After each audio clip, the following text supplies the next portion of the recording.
PNC, America's Black News Channel. Watch us on all major cable providers and major streaming platforms. Finally, news that speaks to us. Welcome back to Black News Tonight. Since the early 90s, America's biggest cities have been losing their black residents. Recently released data from the latest 2020 census shows that trend has continued, leaving cities with less black population and adding more black residents to the surrounding suburbs. The number of big cities losing black residents nearly doubled within the last 20 years, going from 13 to 23 cities. And roughly half of the black population within the 100 largest metro areas in the country, they're now suburbanites. That's more than a 10% increase since the turn of the century. After Detroit, Chicago is the second big city with the most black attrition, with 85,000 black people leaving since 2010. Joining me to get a fuller context as to the reasons why this slow-cooking black exodus continues to this day are two scholars of city planning. From Chicago, I have Dr. Stacey Sutton. She's an associate professor of urban planning and policy at the University of Illinois, Chicago. And from the best city on the planet, I have Dr. Akira Drake Rodriguez. She's an assistant professor of city and regional planning at the Stuart Weitzman School of Design at the University of Pennsylvania. Thank you both so much for joining me. Stacey, I'm going to start with you. Why does this happen? What do you think are the top reasons for these developments, these shifts? Yeah, there are a few. I mean, I guess if I would say the top ones, it's a lack of opportunities, certain types of opportunities, economic opportunities and upward mobility for black folks, especially in Chicago, but other cities, education, public schools. One would argue safety, questions of public safety as well. Those would probably be the top.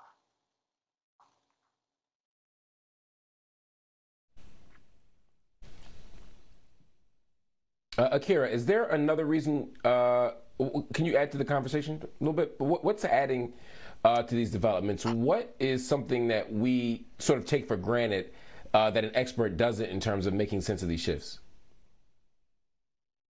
Yeah, I don't know. I think, experience is also really useful in thinking about why people are moving. So we know that people are moving, but we really don't have like a definitive set of reasons of why, right? So Dr. Sutton laid out some really good causes around public schools and opportunity and education, as well as public safety. But you can also look at, just the realistic aspect that cities may not be so hospitable to people anymore. People's families may be moving, and they need larger spaces to for people to have better mobility, whether it's a ranch style house or stairs. They want more space. They need to take in family and friends, so they need a larger house that you may find in the suburbs for cheaper. So some of those are other sort of reasons, but the experiences are really sort of underdocumented on why we're seeing these shifts. Stacey, one of the things I wonder about is not just that people are leaving and moving places, but also where they're actually moving to. Are we seeing like a continuation of the reverse Great Migration? Is there a different phenomenon going on? Where are people headed? Yeah, I mean, I think that's a really interesting question, because when we crunch some of the numbers for Chicago, one thing that we learned is people are moving next door. People within Chicago, Chicago's embedded in Cook County, and other people are moving to the suburbs of Cook County. People are moving to Indiana, the bordering state, which really raised questions. In many ways, it would make a lot more sense, or people would understand it differently if it was indeed the Great Migration in reverse. But people are moving very close, and so then the question is why? Why not just stay at home rather than just moving, next door? And what's the answer to that question? Well, the answer we don't always have, but I think the answer, one of the reasons is, there's some punitive policies and practices within the cities, or as Dr. Rodriguez said, it's inhospitable for families in different ways, right? And, some of the work that I've done has to do with those policies, like ongoing ticketing and fines and fees. Those may seem small and not by themselves enough to push people out. But cumulatively, that coupled with all of the other things, coupled with, issues of gentrification, people start to are looking for a place that is just more comfortable or less punitive in terms of their living conditions.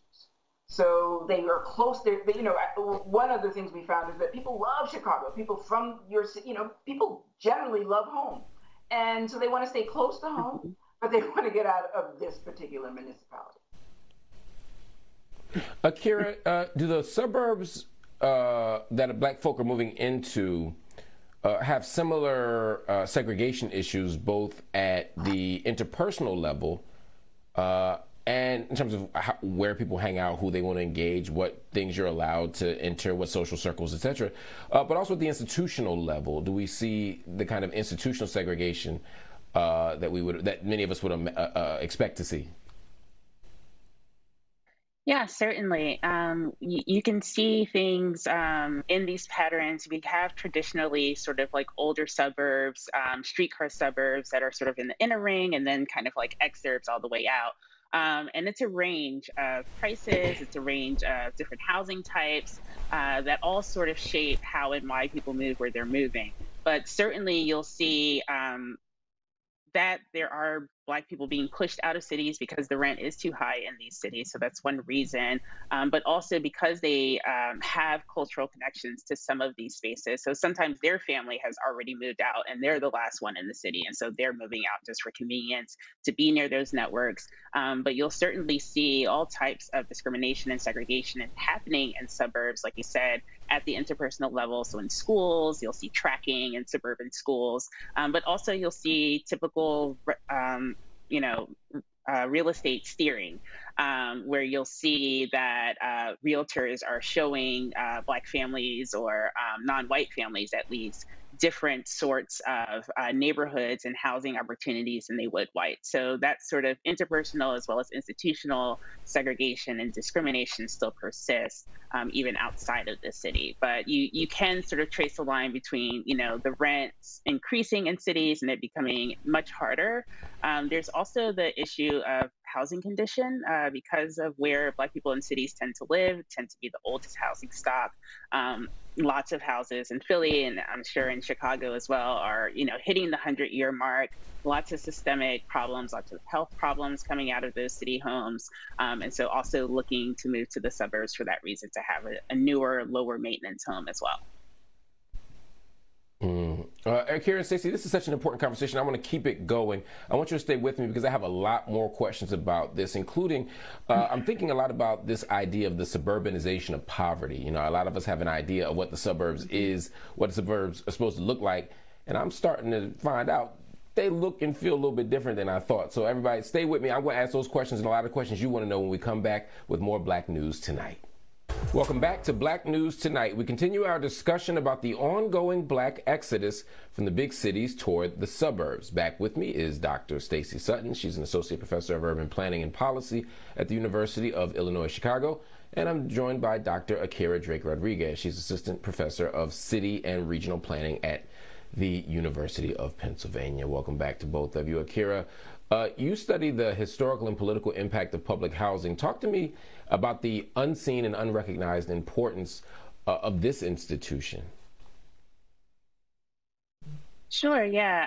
I found, I did sort of a study of public housing in Atlanta, which was the first city to have public housing in 1936 and kind of the first city to tear most of it down. By about 2013, approximately 40,000 people had been displaced as a result of that. So at one point, about 10% of their population was living in public housing, and they had a great deal of political power. This was a place where people were advocating for renters' rights, advocating for basic income, for healthcare, a lot of the things that we're seeing now, particularly as we turn into a nation of renters. But one difference that they had was that they had a tenant association, they had funding, they had space to meet, and they had a direct line of communication from their landlord, which was the state, to people in power, such as, all the way up to the head of the Department of Housing and Urban Development at HUD. They had access to those sort of decision makers and policy makers, and were really able to mobilize, particularly as the demographics of public housing turned to single women headed households and mothers and other mothers. You see really kind of a Black feminist politics take hold, and the kind of demise and demolition of public housing that we're seeing nationwide has really had these implications of destabilizing this sort of political mobilization and capacity. Stacey, what does the current black politics and culture look like for the black people who intentionally stay within the city limits of Chicago? They say, you know what, I'm not going anywhere. What kind of cultural spaces do they find? What are the political consequences or implications of that kind of choice? Yeah, I mean, I think actually a lot of what just Dr. Rodriguez just shared is what you see in Chicago, right? In terms of the raising of public housing and then what's left in the wake of that. Chicago is particular in that it has a very robust and continues to have a very robust Black middle class, right? But because of the segregation across the city, we have a large swath, I guess they call it the South Side of Chicago, that is disproportionately Black, and on the West Side it's Black and Latinx. And so that's important in terms of the political and cultural landscape of the city, right? And how important that is for this generation, past generations, and hopefully future generations.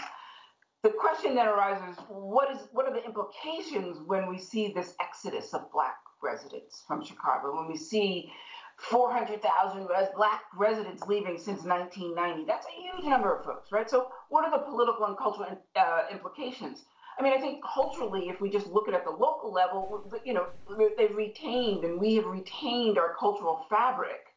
However, when you think about the cultural, the implications as well as the political, when you look at them together, you realize that, what we're seeing is an erosion of the political power, whether it's through the tenant associations or neighborhood associations, right? You just have fewer people in this area, in these areas.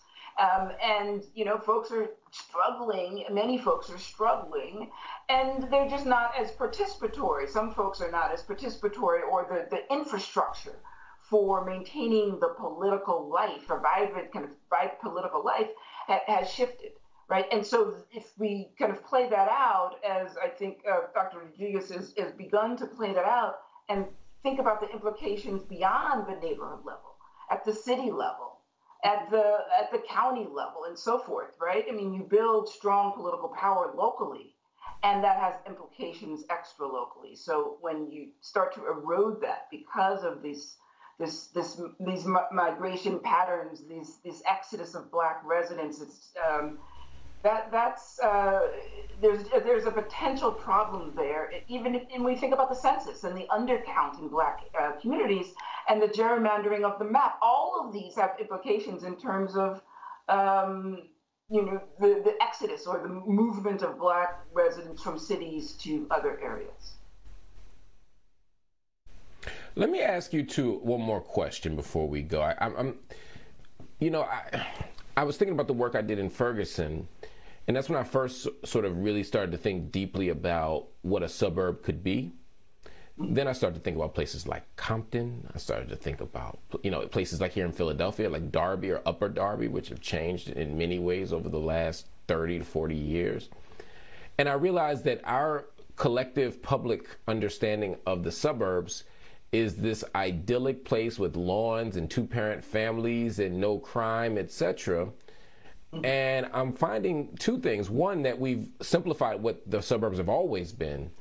But two, we're not necessarily keeping track as a public. Y'all experts do, but we as everyday people aren't keeping track of the way that there are shifts in who's occupying the suburbs, precisely because of these Black exoduses around the country. How should we be thinking about suburbs in terms of their demographics and in terms of their socioeconomic status? And that's questions for either or both of you. Yeah. I'll take a part and then you can take the rest. So I would think, the suburbs are long-standing, as you referenced, Mark. I mean, these are places, the inner ring suburbs, the areas right outside of any city, have, at least Black people have been occupying those areas largely starting since the 60s, but then the 70s, 80s, 90s. Although we talk about white flight, Black folks were also moving to those areas, yeah? And as we moved in, white folks moved further out.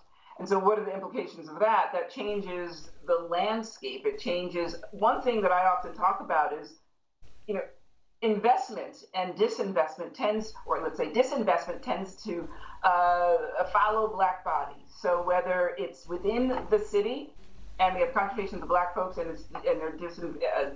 we see disinvestment. But as Black folks move to suburbs, those suburbs also start to be disinvested, right?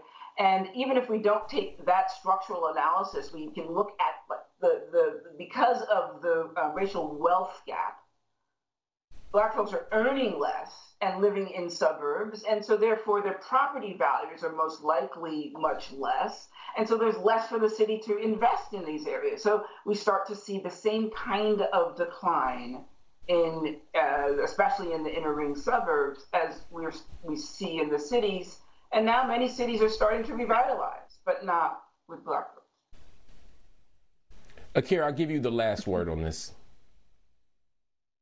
Oh, wow. Okay. So I agree with everything that Dr. Sutton said. And also to the extent that how suburbs are developed, they're usually developed by developers, right? So they're not really planned as like full-fledged cities with infrastructure and public goods and services. So much of what was in cities was privatized into single-family lots of the suburbs. So you didn't have to invest in parks because everyone had a park in their backyard. You didn't have to invest in trash pickup because people would pay for it.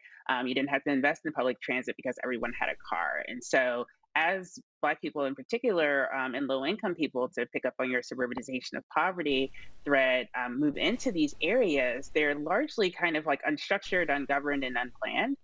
So that's why you see things. There's a great book by an author, Jody Rios, about the sort of suburbs and counties around St. Louis and the punitive taxation and fees and fining that Dr. Sutton is studying, and how rampant it is out there. It's like that's the only way that they know how to generate income for any sort of public goods and services, which are largely policing, because that's how they make their money. And so there's a lot of complexity, but also a lot of opportunity, I think, in suburbs.